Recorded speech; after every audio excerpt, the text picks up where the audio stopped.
Cultura como estratégia no café da manhã. Talvez você já tenha ouvido essa frase e pense que ela foi dita por algum milênio maluco ou geração Z que não tem a menor ideia do que significa negócios. Mas talvez surpreenda saber que essa frase foi dita por nada menos do que Peter Drucker, o pai da administração moderna.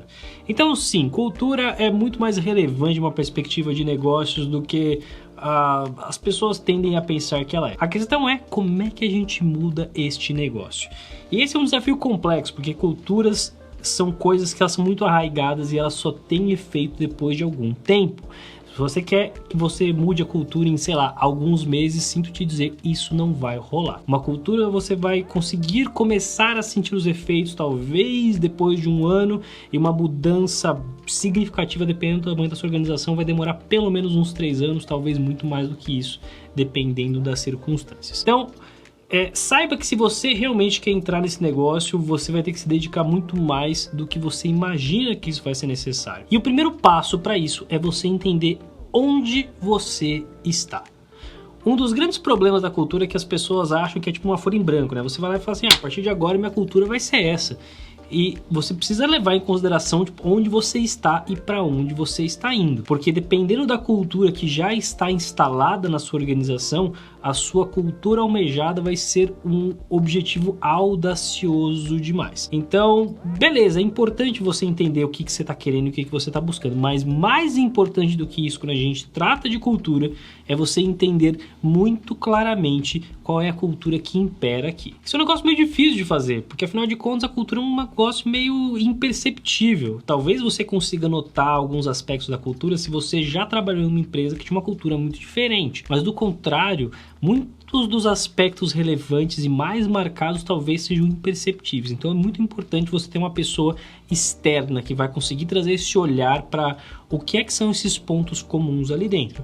Obviamente, a cultura ela vai ser alimentada por várias coisas. Vai ser alimentada pelos exemplos que os líderes dão, pelos processos que estão estabelecidos, pela estrutura organizacional presente e pelo que é valorizado pelas pessoas que estão ali dentro. Então, assim, você precisa levar tudo isso em conta na hora de você começar a operacionalizar essa mudança.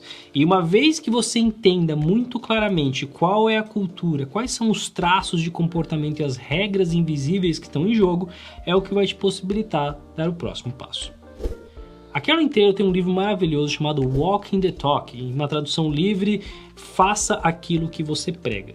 E é um livro muito interessante porque ela vai tratar sobre vários aspectos da mudança de cultura. E uma das coisas que ela traz são o que ela chama de arquétipos culturais. Então, da mesma maneira que a gente tem arquétipos, por exemplo, em marketing, que ajudam você a definir o posicionamento da sua empresa, existem também arquétipos dentro da cultura.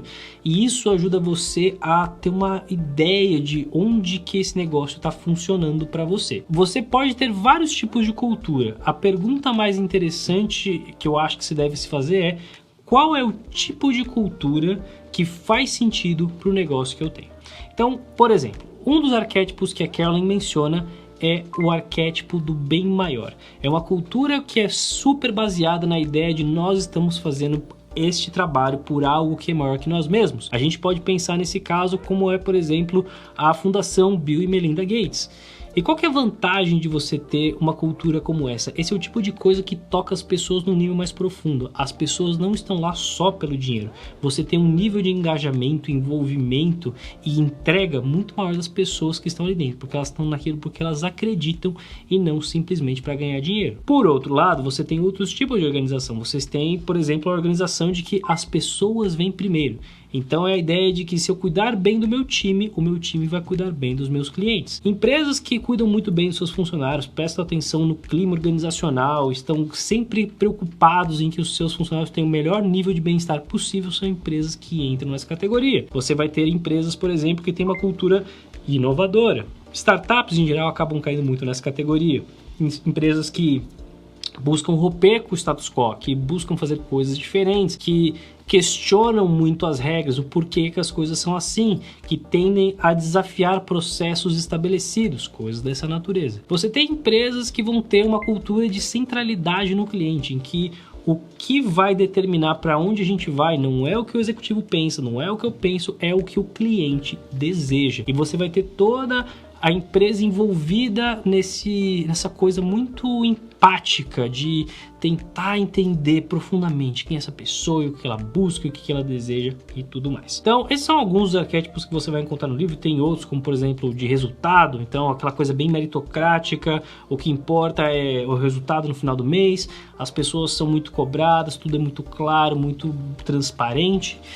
Então, você tendo por guia esse tipo de coisa, isso vai ajudar você a entender qual que é o trajeto que você vai ter que seguir. Então você tem clareza do seu ponto de partida, você tem clareza do seu ponto de chegada, e é a partir daí que você vai ter que começar a pensar no meio do caminho. Para isso você vai ter que mexer em algumas coisas. Número 1, os símbolos. Existem muitos símbolos na sua organização que representam as coisas que você valoriza. Por exemplo, não adianta você me falar que a sua cultura é uma cultura que valoriza as pessoas internamente se os executivos é quem ficam com o grosso dos privilégios, das benesses, do dinheiro e por aí vai. Se você realmente valoriza as pessoas da empresa, isso precisa se manifestar, por exemplo, no seu escritório. O diretor executivo, ele tem uma sala que é 50 vezes maior do que a de todo mundo. Ele ganha 50 vezes mais do que as pessoas que estão ali na base da operação. Porque se essas coisas são muito distantes, essas coisas não são coerentes com essa cultura e com esses valores.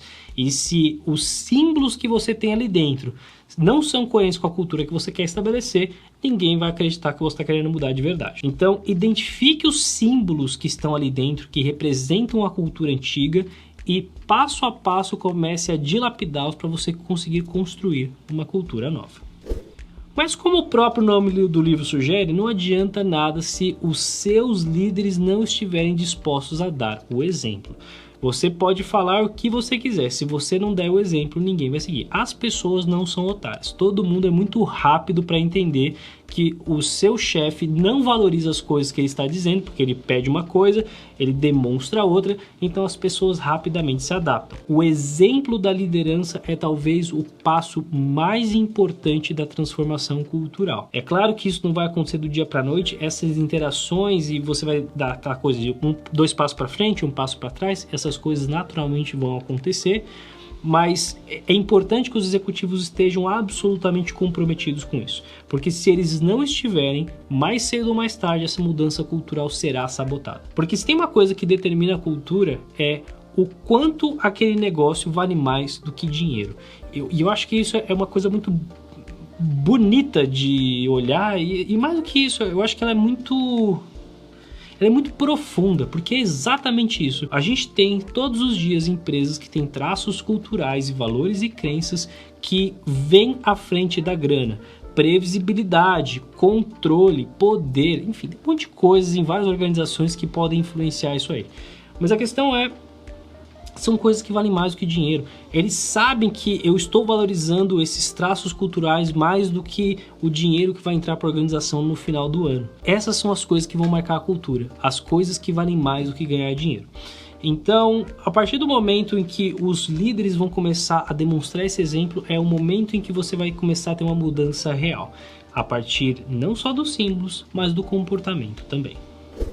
E finalmente, compreenda que o seu plano estará errado. Tudo aquilo que a gente planeja na nossa cabeça delirante não vai estar de pé na hora que a gente confrontar com a realidade. Claro que algumas coisas vão funcionar, mas o que eu quero dizer aqui é que você vai precisar ser flexível nessa jornada. Essa é uma jornada que realmente vai demandar anos. Você talvez esteja cético quando eu te falo isso, mas se você quer uma mudança cultural de verdade, isso é o tempo que vai acontecer. E por mais que você envolva as pessoas, tem gente que não vai se adaptar, tem gente que não vai querer fazer aquilo ali. Tem gente que vai falar, meu, dane-se esse negócio, eu não quero. E neste momento é o momento em que a gente vai ver se a cultura está realmente se instalando ou se ela não está. Porque nada, absolutamente nada, manda uma mensagem mais alta do que você manter uma pessoa na equipe que viola a sua cultura porque ela entrega resultado. Se você ceder a essa tentação, nem adianta você começar a pensar em mudança cultural, porque isso é absolutamente destrutivo. Não existe símbolo maior do que você dizer, contanto que a pessoa entrega o resultado, tá tudo bem, ela pode fazer o que ela quiser. Você mandar embora uma pessoa que performa bem, entrega resultado, mas viola a cultura, é o tipo de coisa que vai fazer com que as pessoas acreditem que essa transformação cultural é de verdade. Mas se isso tudo parece ainda um pouco abstrato demais para você e você quer um exemplo mais claro do que isso significa, eu vou deixar um vídeo aqui da cultura Netflix, que o próprio Reed Hastings, um dos fundadores da Netflix, diz que é um dos maiores ativos estratégicos que eles têm para o sucesso da Netflix até hoje.